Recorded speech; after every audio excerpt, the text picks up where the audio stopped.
Hello friends and enemies, welcome to or back to Happy For Now. It's me, Isabel, here with my DNFs from 2023 and my least favorite reads. Listen, it was a weird reading year, which is like going to be reiterated through the content the rest of this month. I feel like not a bad year, just a weird year is all I got for you. I cannot believe we are already in the new year, and I'm so pumped about it because honestly, I don't know, there's something about like the new year and reading, it just like revitalizes me big time. But also I think I have some pretty clear like goals and things that I've already set in place. So let's talk about this. So one of my goals is always to DNF more. I always want to be more like Heather over at Booktubes, my friend, who DNFs very regularly and often, even at like 70% through a book, we'll just DNF it. I could never do that. But this year I did do better than I have ever before on DNFing books.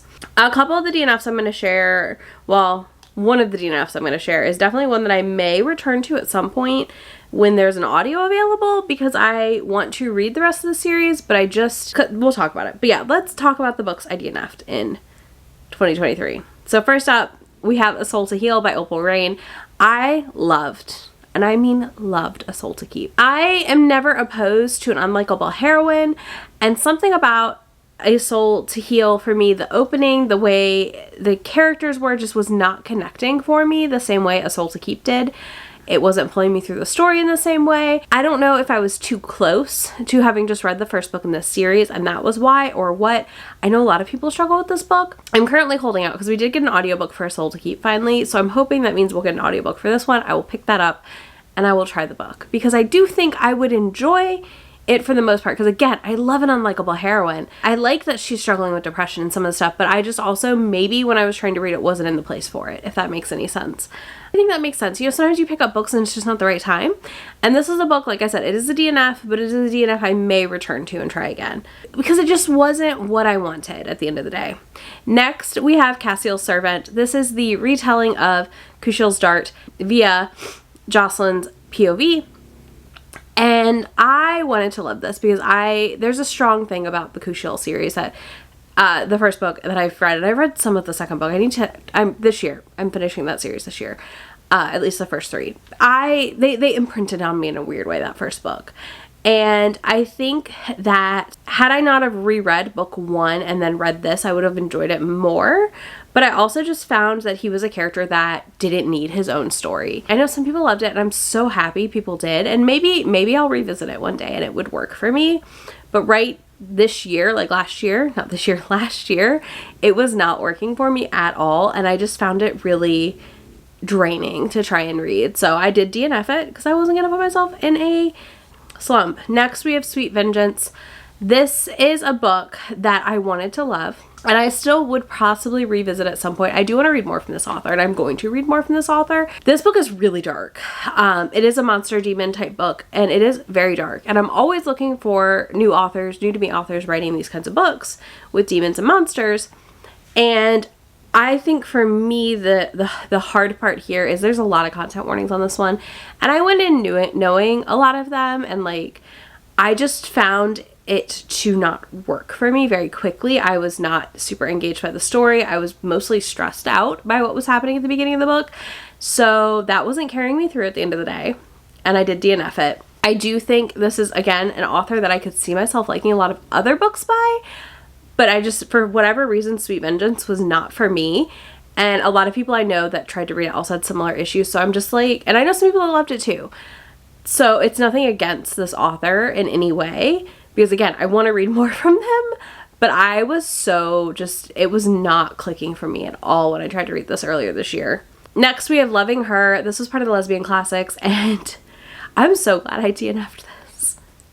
Oh my god, I'm so glad I DNF'd this. Because listen, it was so bad. I made it like halfway or more, and then I went to the live show and we were like, they told me basically they like just offed the child to like move the plot forward. It was like they like fridged the kid basically, and I'm good. I'm really glad I didn't finish it. It just seemed like such a mess. These characters were so messy and not fun mess, because like I love fun mess. This was not fun mess, so it just was a whole thing. Next, we have Dark Trio. This was one I got for free, And I like rage quit this book. I did a vlog where I read some of the free books I picked up during one of the free Stuff Your Kindle days, Stuff Your e-reader days. This is one of them, and I DNF'd it so fast, and it's a short book, because the heroine, vividly in my brain, I was just like, what is going on? She blamed her friend for allowing her to do something. She's an adult. Like, I can't, like, look at my friends. I can't look at anyone and be like, it's your fault I did something, when I am an adult and I make my own choices. Like, that does not, no, absolutely not. And, like, why are you mad you did something? It ended up okay, and like, I just don't feel like you can be like, you made me do that, because like, the friend did not make her do it. She made the choice. Ugh, biggest pet peeve in the world. I hate characters like that. Next, we have Snow Red, another one I got during Stuff Your e-reader. This one, for me, the writing in the beginning was not working. And then the way she was referring to like her inner cat, I cannot. She's a cat shifter. And I was just like, oh, it'll be fine. And I was like, nope, I'm out immediately. Like, chapter 1. I was like, I'm out. I can't do this. Plus, she was like dressed up as Snow White, handing out pamphlets about like story time for kids at the library. And I was like, this feels, I don't know. I just don't know that would happen. At least not to any of my friends that work at a library, that would be a thing they do at like a farmer's market. It was weird. And then, yeah, the inner cat shift, I could not handle that monologue. Like, the inner monologue about that. I was like, nope, we are piecing out of this so quick. And last but not least, the only other DNF was romantic comedy. That, for me, was the best DNF I ever made in my life, I think. I talked about this in my lows in December as well. This book was not working for me. It made no sense to me as to why it was even in the Goodreads Choice Awards for romance. For all the reasons, it just was not it. So I'm so glad that I actually DNF'd this book and, like, said goodbye to it and did not finish it, even after I was like 20+% in, because it just was not working for me. All right, let's talk about my 5 least favorite things I read in 2023 now.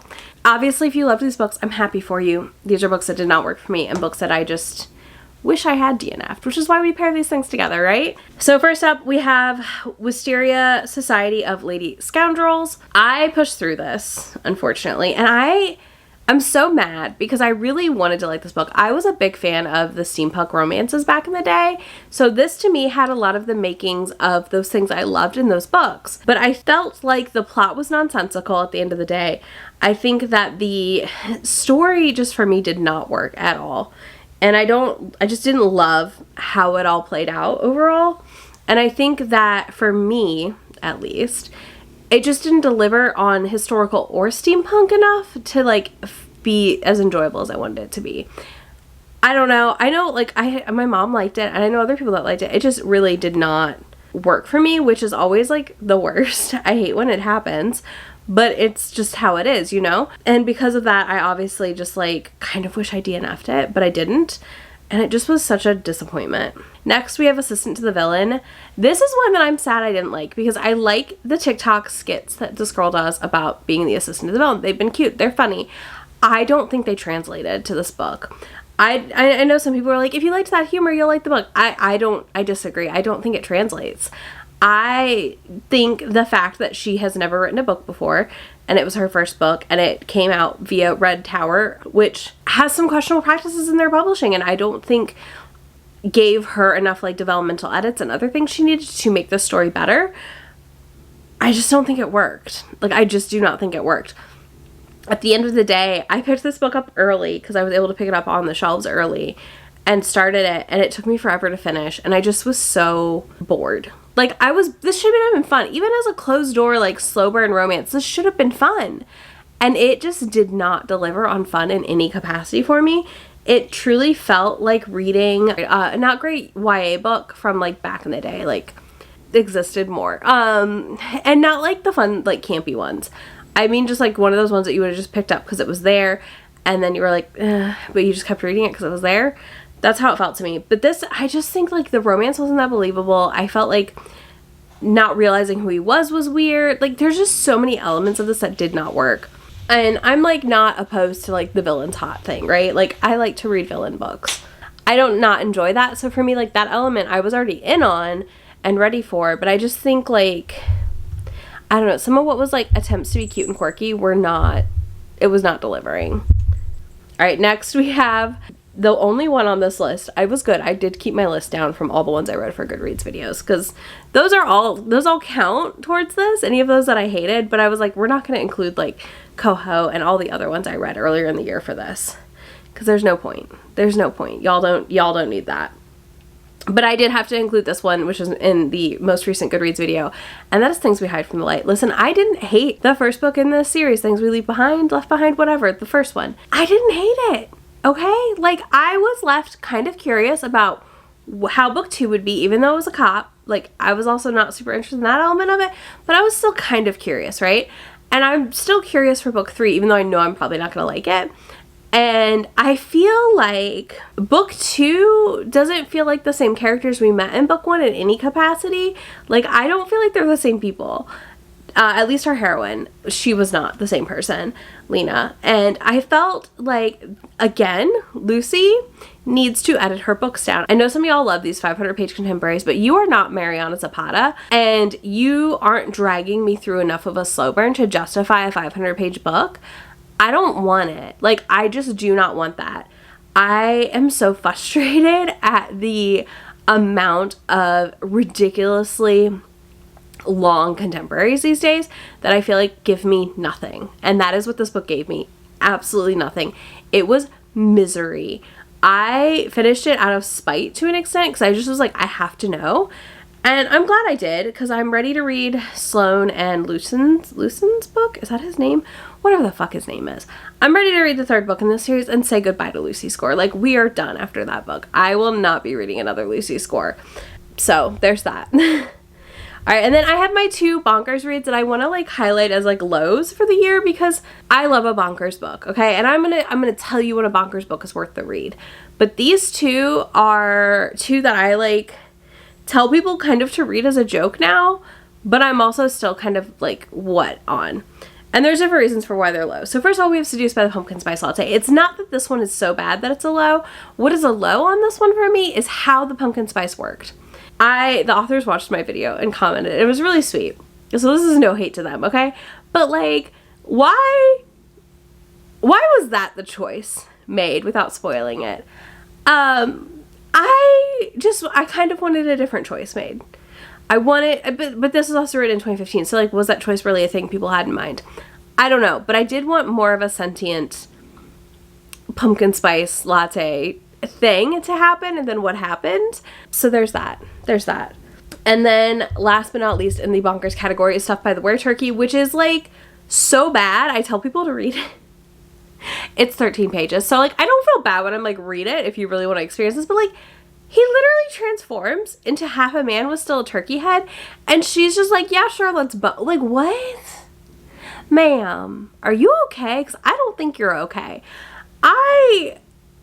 Oh man, this one was like just so weird. And like, she's like getting banged and her friends show up and they hear her getting banged, and like she's talking about meat or something, and they're all part of like PETA, and they get mad at her later and like, you cannot be part of our group anymore because obviously you're eating meat. And I was just like, what is going on? What is going on here? And it's like, there's no sense, there's no logic, nor does there need to be, but like, also this thing is just such a weird book. And then also like, they kind of ruined mashed potatoes for a hot second for me in this book. So that's also like a crime against humanity. Do not ruin mashed potatoes for me. But yeah, those are my lows and my DNFs for 2023. Let me know how many books you DNF'd in 2023. Are you going to try and DNF more in 2024? I know I am. The goal is always more, because I have so many books to read and I often suffer through things I should not. But you know, sometimes that's fun, right? I guess. I don't know. But yeah, let me know in the comments. If you don't want to do that, you can leave me a thumbs down emoji, because it is my least favorite books of the year and my DNFs. So like, what better emoji, right? I'll have links to all these books if for some reason you want to check any of them out down below. You know, but I also, negative reviews sometimes make me read a thing. So there's that. I'll have links to my friend anywhere on the internet down there as well. And I will be back to talk to y'all in just a few days. Bye. Already packing, come with me. I'm not really asking. We'll get away to a place where we don't know. About to see the world in action. What We'll get away. This is